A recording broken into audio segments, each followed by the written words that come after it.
en participant à L'amour est dans le pré, saison 16, en 2021, Nathalie pensait trouver l'homme de sa vie et faire entendre sa voix, celle des femmes battues.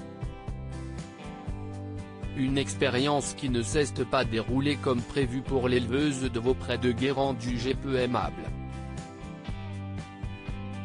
Elle qui avait déjà témoigné sa déception vis-à-vis de la production mais aussi de Karine Le Marchand prend de nouveau la parole, dans les colonnes du média local L'Écho de la presqu'île guérandaise et de Saint-Nazaire. Cette fois, sa fille Samantha s'exprime également. Si j'avais su ce qu'il en est ressorti, je ne l'aurais jamais inscrite.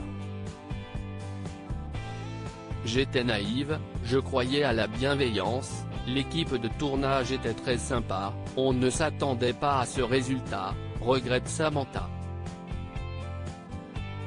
Pour elle, tout est scénarisé. Et d'évoquer l'image renvoyée par sa mère à l'écran, tout au long de la saison, on a l'impression que ma mère ne fait que de pigner et de gueuler. Bon, si est vrai qu'elle gueule des fois, mais elle rit aussi beaucoup. Elle est généreuse et joyeuse.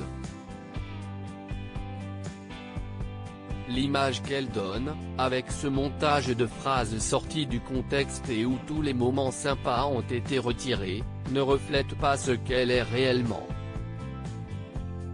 En bref, elle est déçue.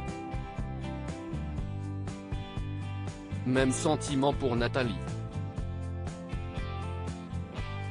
Les montages ont donné de moi l'image d'une femme méchante, agressive, blessante, hystérique, pas accueillante, bref, une vraie C.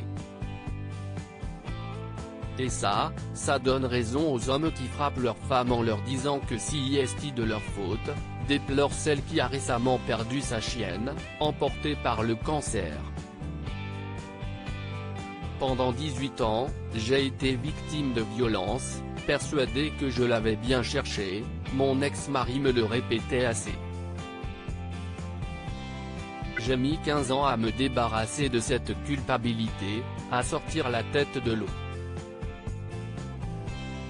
Et là, on me la replonge avec ce portrait épouvantable qui voudrait dire qu'un gros que je l'avais bien mérité. Personne n'aurait voulu la vie que j'ai eue. Rappelons que durant la diffusion de L'amour est dans le pré, Nathalie avait reçu des messages de haine en rapport avec les violences conjugales.